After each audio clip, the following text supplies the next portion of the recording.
رسول اللہ وسلم علیک یا حبیب اللہ۔ ہمارے اس یوٹیوب چینل کو سبسکرائب کریں اور گھنٹی کے بٹن پر کلک کریں۔ کہ قرآن پاک میں اللہ تبارک و تعالیٰ نے اپنے پیارے نبی صلی اللہ علیہ وسلم کو یا ایھا النبی کہا، اور حدیث قدسی سے بھی ثابت ہوا کہ اس عقیدے سے اللہ کے رسول کو پکاریں اور وہ ہماری پکار اللہ کی عطا کردہ طاقت سے سنیں گے تو شرک نہیں بلکہ کیا عین ایمان ہے، عین ایمان ہے۔ تو حضرات گرامی، رب تبارک تعالیٰ نے فرمایا کہ یا رسول اللہ یا محمد کہنا جائز ہے۔ اب کیوں نہ ایسا کریں کہ اپنے پیارے نبی صلی اللہ علیہ وسلم سے بھی پوچھ لیں کہ اے اللہ کے پیارے رسول، اے ہمارے آقا، آپ ہی بتا دیں کیا ہم آپ کو یا نبی یا رسول اللہ کہہ کر پکاریں یا نہ پکاریں؟ تو سنیے، سیاہ ستہ کی حدیث ہے، ابن ماجہ کی حدیث ہے، اور حدیث میں میرے نبی صلی اللہ علیہ وسلم کا فیصلہ ہے۔ نبی صلی اللہ علیہ وسلم کی بارگاہ میں ایک نابینا غلام حاضر ہوا اور حاضر ہو کر عرض کرنے لگا کہ اے اللہ کے رسول، مجھے کوئی ایسی دعا تعلیم فرما دے جو میں پڑھوں تو اللہ تبارک و تعالیٰ میری حاجت پوری فرما دے۔ میرے نبی صلی اللہ علیہ وسلم نے ارشاد فرمایا کہ پہلے اچھی طرح سے وضو کرو، پھر 2 رکعت نماز پڑھو، اس کے بعد یہ دعا پڑھو، اللہم انی اسألک وتوجہ الیک بنبیک محمد النبی الرحمہ، یا محمد انک توجہت بک الی ربی فی حاجتی ہذہ اللہم شفیع فیہ۔ یا اللہ، میں تجھ سے سوال کرتا ہوں اور محمد صلی اللہ علیہ وسلم نبی رحمت کے وسیلہ سے تیری طرف متوجہ ہوں، یا رسول اللہ توجہ فرمائیے کہ میں نے آپ صلی اللہ علیہ وسلم کے وسیلے سے اپنی حاجت کو اللہ کی بارگاہ میں پیش کر دیا، یعنی آپ بھی میری شفاعت فرما دیجئے۔ حضرات گرامی، حدیث پاک میں توجہ کیجئے کہ میرے نبی صلی اللہ علیہ وسلم نے فرمایا کہ مجھے یا محمد کہہ کر پکارو، سب کہو سبحان اللہ۔ پھر میرے نبی صلی اللہ علیہ وسلم نے اس صحابی کو فرماتے ہیں کہ بعد میں یہ عرض کرنا اللہم شفیع فیہ، اے اللہ نبی صلی اللہ علیہ وسلم کی شفاعت میرے حق میں قبول فرما۔ تو حضرات گرامی توجہ چاہوں گا کہ میرے اور آپ کے نبی صلی اللہ علیہ وسلم اپنے صحابی کو خود تعلیم دے رہے ہیں کہ مجھے یا محمد صلی اللہ علیہ وسلم کہہ کر پکارو۔ اب آپ ہی بتائیے، اگر نبی کو پکارنا یا محمد یا رسول اللہ کہنا شرک ہوتا تو کیا میرے نبی یا محمد کہنے کا حکم دیتے؟ ہرگز نہیں۔ اور یہ کہ اگر صحابہ کا عقیدہ یہ ہوتا کہ نبی کو یا کہنا شرک ہے تو وہ فوراً کہتے کہ اے اللہ کے رسول، آپ صلی اللہ علیہ وسلم تو شرک بتا رہے ہیں، ارے یا محمد کہنے کو نہ نبی نے شرک کہا نہ صحابی نے شرک کہا، تو پھر یا رسول اللہ کہنا شرک کہاں سے آ گیا؟ اب آپ ذرا خود سوچ لیں کہ یا نبی کہنے کو شرک کہنا یہ مسلمانوں کا کام نہیں بلکہ یہ دشمن اسلام کا کام ہے۔ ایمان والے تو یہ کہیں گے کہ تم پہ میں لاکھ جان سے قربان یا رسول، تم پر میں لاکھ جان سے قربان یا رسول، برائے میرے دل کے بھی ارمان یا رسول، برائے میرے دل کے بھی ارمان یا رسول، کیوں دل سے میں فدا نہ کروں جان یا رسول، کیوں دل سے میں فدا نہ کروں جان یا رسول، رہتے ہیں اس میں آپ کے ارمان یا رسول، رہتے ہیں اس میں آپ کے ارمان یا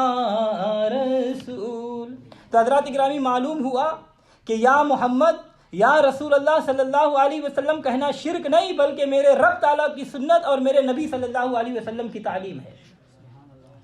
تو حدیث پاک میں آتا ہے کہ وہ نابینا صحابی گھر گئے، اچھی طرح سے وضو کیا، پھر 2 رکعت نماز پڑھی، نفل ادا کرنے کے بعد یہی دعا پڑھنے لگے جس میں یا محمد صلی اللہ علیہ وسلم آتا ہے، جس میں میرے نبی کو پکارنا آتا ہے، اور جس کی تعلیم میرے نبی صلی اللہ علیہ وسلم نے خود دی۔ صحابہ اکرام بتاتے ہیں کہ جب وہ دعا پوچھنے کے لیے آیا تھا تو نابینا تھا، مگر جب دعا مانگ کر آیا اب وہ نابینا نہیں بلکہ بینا تھا اور سب کچھ دیکھ رہا تھا۔ معلوم ہوا کہ صحابہ اکرام کا عقیدہ یہ تھا کہ ہوئے حل مشکلیں جس دم پکارا یا رسول اللہ۔ اور امام جلال الدین سیوطی رحمۃ اللہ علیہ، شاہ ولی اللہ محدث دہلوی رحمۃ اللہ علیہ، شاہ عبد العزیز محدث دہلوی رحمۃ اللہ علیہ، اور نواب صدیق حسن خان بھوپالی غیر مقلد، یہ سب کے سب لکھتے ہیں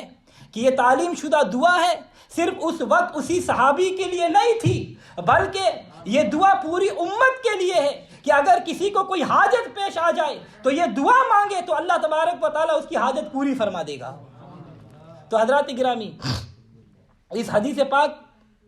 سے بات واضح ہو جاتی ہے کہ نبی صلی اللہ علیہ وسلم کو یا محمد یا رسول اللہ کہنا شرک نہیں بلکہ عین ایمان ہے۔ اسی لیے تو ہم کہتے ہیں کہ تیرا خواہ میں تیرے گیت گاوا یا رسول اللہ، تیرا میلاد میں کیوں نہ مناوا یا رسول اللہ، تیرا خواہ میں تیرے گیت گاوا یا رسول اللہ، تیرا میلاد میں کیوں نہ مناوا یا رسول اللہ۔ سنا ہے آپ ہر عاشق کے گھر تشریف لاتے ہیں، سنا ہے آپ ہر عاشق کے گھر تشریف لاتے ہیں، میرے گھر میں بھی ہو جائے چراغا یا رسول اللہ، میرے گھر میں بھی ہو جائے چراغا یا رسول اللہ۔ تو حضرات گرامی، نبی صلی اللہ علیہ وسلم کے ظاہر زمانہ میں یمامہ کا رہنے والا ایک شخص نبی پاک صلی اللہ علیہ وسلم کی بارگاہ میں حاضر ہوا اور کہنے لگا کہ میں گواہی دیتا ہوں کہ آپ اللہ کے رسول ہیں، اور آپ بھی گواہی دے کہ میں بھی اللہ کا رسول ہوں معاذ اللہ۔ میرے سچے نبی صلی اللہ علیہ وسلم نے فرمایا اشہدو انک کذاب، میں گواہی دیتا ہوں کہ تو جھوٹا ہے۔ معلوم ہوا کہ میرے نبی صلی اللہ علیہ وسلم کے بعد اگر کوئی دعویٰ نبوت کرتا ہے تو وہ کذاب ہے، جھوٹا ہے۔ سب بولے کیا ہے؟ میرے نبی کے بعد دعویٰ نبوت کرنے والا کذاب ہے، جھوٹا ہے۔ میرے نبی نے جب اسے جھوٹا، اس جھوٹے کو کذاب کہا تو اس کو بڑا غصہ آیا، بڑا دکھ ہوا، اور پھر اپنے علاقے یمامہ میں جا کر نبی صلی اللہ علیہ وسلم کے مقابلے کے لیے جنگ کی زبردست تیاری شروع کر دی کہ میں اس نبی کو قتل کر کے اپنی نبوت کا سلسلہ چلاؤں گا معاذ اللہ۔ ادھر اس کذاب نے 60,000 نوجوانوں کا لشکر نبی صلی اللہ علیہ وسلم کے مقابلے کے لیے تیار کر لیا۔ ادھر نبی پاک صلی اللہ علیہ وسلم کا وصال مبارک ہو گیا۔ حضرت سیدنا صدیق اکبر رضی اللہ تعالیٰ عنہ کی خلافت کا زمانہ تھا۔ ابو بکر صدیق رضی اللہ تعالیٰ عنہ کو معلوم ہوا کہ مسلمہ کذاب مدینہ پاک پہ حملہ کرنے کی تیاری کر رہا ہے، تو حضرت ابو بکر صدیق نے حضرت خالد بن ولید رضی اللہ تعالیٰ عنہ کو 15,000 سے بھی کم لشکر دے کر مسلمہ کذاب کے مقابلے کے لیے بھیجا، اور فرمایا کہ اسے وہیں جا کر روکو، آگے نہ بڑھنے دینا۔ یمامہ جو مدینہ پاک سے تقریباً 1000 مائل دور ہے، کہتے نا 1000 مائل دور، اور صحابہ اکرام اتنا طویل سفر کر کے، اتنا لمبا سفر کر کے جب یمامہ کے قریب پہنچے تو مسلمہ کذاب کو مسلمانوں کی لشکر کی خبر مل گئی، تو وہ اپنی فوج لے کر باہر نکلا اور مسلمانوں پر اتنا زوردار حملہ کیا کہ مسلمانوں کے پاؤں اکھڑ گئے۔ جب زوردار حملہ ہوا تو مسلمانوں کے لیے یہ بے حد کٹھن معاملہ تھا،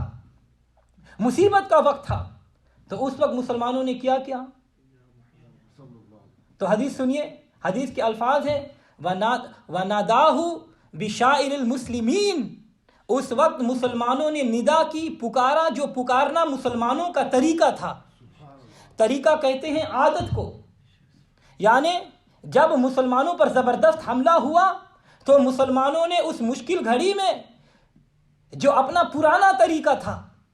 جو عادت تھی، اسی کے مطابق پکارا. تو مسلمانوں کی عادت کیا تھی، کیا طریقہ تھا؟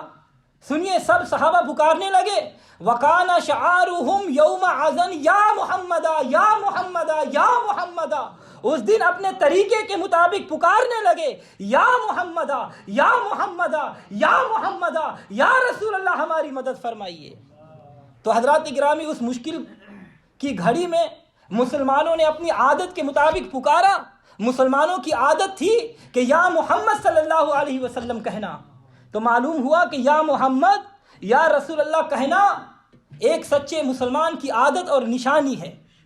تو کیجئے اپنے ایمان کی نشانی کو ظاہر اور کہہ دیجئے، تیرا خواہ میں تیرے گیت گاوا یا رسول اللہ، تیرا خواہ میں تیرے گیت گاوا یا رسول اللہ، تیرا میلاد میں کیوں نہ مناوا یا رسول اللہ، تیرا خواہ میں تیرے گیت گاوا یا رسول اللہ، تیرا میلاد میں کیوں نہ مناوا یا رسول اللہ. تو حضرات گرامی، یہ جنگ نبی پاک صلی اللہ علیہ وسلم کی وفات کے 3 یا 4 مہینے کے بعد لڑی گئی. تو یقیناً اس جنگ میں 95% تو صحابہ اکرام ہی تھے جو نبی پاک کو یا محمد کہہ کر پکار رہے تھے. تو پتہ چلا کہ صحابہ اکرام رضوان اللہ تعالیٰ علیہم اجمعین نبی پاک صلی اللہ علیہ وسلم کی ظاہری زندگی میں بھی یا رسول اللہ کہتے تھے، بعد وفات بھی یا رسول اللہ یا محمد کہتے تھے. تو صحابہ اکرام کے اس عمل سے ثابت ہو گیا کہ یا محمد کہنا شرک نہیں بلکہ سچے ایمان والوں کی علامت اور نشانی ہے. جب مسلمانوں نے اپنے آقا علیہ الصلوۃ والسلام کو پکارنا شروع کیا، دوپہر کے وقت جو جنگ ہاری جا رہی تھی، نبی پاک صلی اللہ علیہ وسلم کو مدد کے لیے پکارنے کی وجہ سے، یا محمد کہنے کی وجہ سے میرے نبی صلی اللہ علیہ وسلم نے ان کی غیبی امداد فرمائی اور شام سے پہلے مسلمانوں نے وہ جنگ جیت لی. مدد کو آ گئے جب بھی پکارا یا رسول اللہ، مدد کو آ گئے جب بھی پکارا یا رسول اللہ. تو حضرات گرامی، پتہ چلا کہ میرے نبی صلی اللہ علیہ وسلم کی ظاہری زندگی میں بھی یا محمد یا رسول اللہ کہنا جائز تھا، اور بعد میں بھی یہ صرف جائز نہیں بلکہ صحابہ اکرام کی سنت ہے. اور دیوبندیوں کے پیشوا اشرف علی تھانوی کا پیر، دیوبندیوں کے پیر حاجی امداد اللہ مہاجر مکی رحمۃ اللہ علیہ، آپ کلیات امدادیہ میں فرماتے ہیں، یا رسول اللہ کبریا فریاد ہے، یا رسول اللہ کبریا فریاد ہے، یا حبیب اللہ کبریا فریاد ہے، سخت مشکل میں پھنسا ہوں آج کل، سخت مشکل میں پھنسا ہوں آج کل، اے میرے مشکل کشا فریاد ہے. تو حضرات گرامی، قرآن پاک، احادیث رسول اور عمل صحابہ سے ثابت ہو گیا کہ یا محمد یا رسول اللہ کہنا شرک نہیں بلکہ عین ایمان ہے اور سچے ایمان والوں کی نشانی ہے. اللہ تبارک و تعالیٰ کی بارگاہ بے کس پناہ میں دعا ہے کہ وہ ہمیں اسی نشانی کو ہمیشہ اپنائے رکھنے کی توفیق عطا فرمائے. ہمیں ہمیشہ یا رسول